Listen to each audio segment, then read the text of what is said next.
Olá, meu irmão, minha irmã, louvado seja o nome do nosso Senhor Jesus Cristo, para sempre seja louvado. Quero saber como foi os estudos depois do nosso último vídeo. Queremos ouvir de você sua experiência, seus estudos, sua opinião.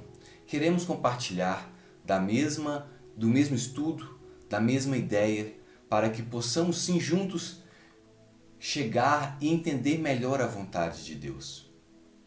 Hoje vamos fazer um vídeo muito importante, um tema muito interessante, importantíssimo para entendermos a teologia dos escritos paulinos.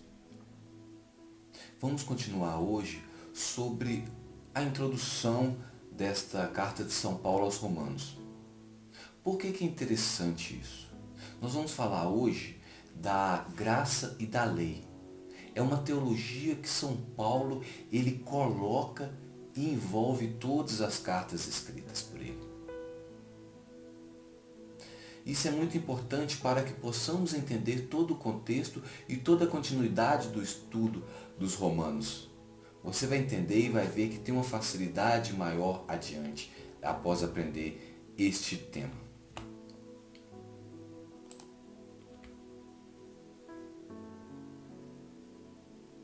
Para entendermos o apóstolo Paulo, é necessário entender a aliança que o povo do Antigo Testamento vivia. O que eles compreendiam como aliança? A aliança no Antigo Testamento era entendida como um contrato. Um contrato onde o povo de Deus realizava a vontade dele, realizava a vontade de Deus, para que pudesse receber de Deus a graça, a salvação, a libertação. Se a gente olhar para o Pentateuco, os 5 primeiros livros da Bíblia, nós vamos encontrar um conjunto de 613 leis que foram escritas exatamente na forma de contratos. Ou seja, a relação do povo com Deus existia um contrato. E este contrato era entendido como obediência às leis, que leva Deus a entregar a este povo a graça, a salvação, a libertação. E um outro ponto muito importante para que possamos compreender a teologia de Paulo é a justificação no Antigo Testamento. Devemos entender que o Novo Testamento ele tem como base exatamente o Antigo Testamento, que entende que justo é aquele que obedece à lei. Não tem como se entender o contexto e os livros do Novo Testamento se não compreendermos a base, se não compreendermos o Antigo Testamento. Por isso é importante este vídeo, este momento, antes de aprofundarmos realmente na letra, no texto da carta. Esta justificação, esta ação do homem para que possa ser justo, essa ação do homem para que possa obedecer à lei, obedecer ao contrato, cumprir o contrato, se dá o nome de teologia da retribuição. É como se tivéssemos que fazer algo para que Deus nos desse a graça. Dentro dessa teologia no Antigo Testamento, Deus olha para o justo, que é aquele que obedece à lei e atua na vida dele, com salvação, com graça, com bênção. Por ele ser justo, Deus dá a graça. Um breve resumo para a gente entender é assim: a pessoa, ela cumpre o contrato. O ato de cumprir o contrato se dá o nome de justiça. E ela praticando a justiça, ela se torna justo. E quando a pessoa se torna justo, para o Antigo Testamento, Deus dá a ele a graça. Este é o conceito da teologia da retribuição. Fazendo um breve resumo disso tudo, a gente tem na Antiga Aliança um contrato, uma lei,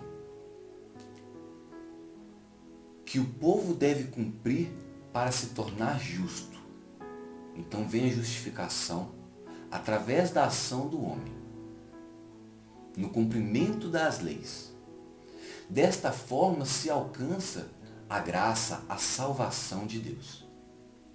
Ou seja, se você olhar bem, é um movimento que parte do povo até Deus. É um esforço do homem para o cumprimento da lei, para chegar à graça de Deus, para chegar à salvação. Então Paulo, que na experiência com Jesus, muda toda essa ideia. Ele inverte esse processo todo. Esse processo que parte do povo até Deus, do esforço humano para cumprimento da lei, para chegar até Deus. Isso para entender que se a lei que torna a pessoa justa, então o sacrifício de Jesus na cruz não valeu de nada. Paulo então inverte essa ideia. Onde, na nova aliança, o que torna justo o homem é o sangue do Cordeiro derramado. Ou seja, a graça de Deus que alcança a pessoa. É a graça de Deus que torna a pessoa justa. Não a vivência da lei. Não a vivência da lei que o torna essa pessoa digna de receber a graça de Deus. Paulo ressalta isso na carta aos Gálatas, lá no capítulo 5, versículo 4, quando ele diz assim: rompestes com Cristo, vós que buscais a justiça na lei, caístes fora da graça. Ele coloca uma ênfase na ação de Deus, na relação de Deus com o ser humano, pois Deus dá o primeiro passo. Ou seja, antes de amarmos a Deus, Ele nos amou primeiro. A graça vem primeiro que a lei. O sacrifício de Cristo é o que nos torna justo, é o que nos justifica, pois é a maior obra de salvação de Deus na história da humanidade. E esta entrega de Jesus na cruz, esta é a graça, esta é a nossa salvação.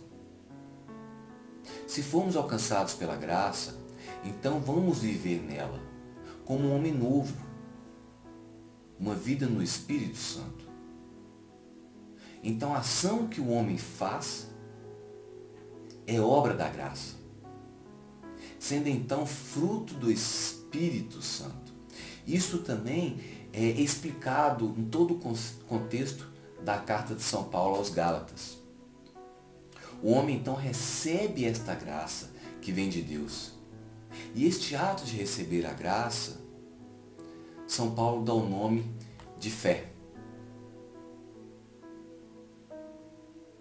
O homem se abre a essa graça.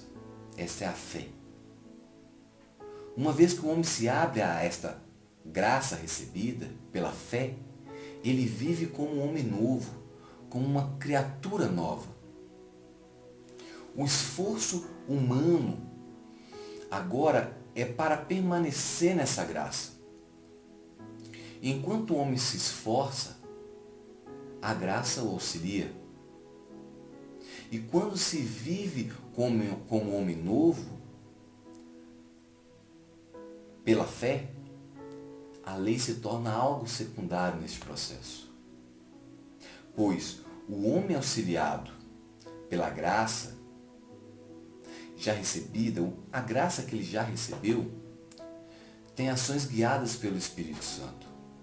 E Paulo vai ressaltar isso também quando ele fala às comunidades, principalmente quando nós formos estudar mais para frente, também em Romanos, quando ele fala do amor que o forte da comunidade deve ter com o fraco da comunidade.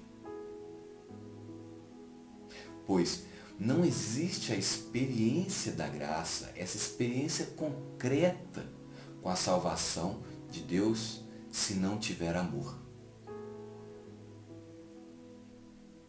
Muito bem, irmão, é isso. Esta foi uma explicação, uma breve explicação da teologia da graça e da lei em Paulo. Se você não viu o último vídeo, nós vamos colocar ele no link aí na descrição do vídeo, e que você possa sim vir com a gente, estudar, aprofundar nesta incrível obra, nesta incrível carta de São Paulo. Deus te abençoe.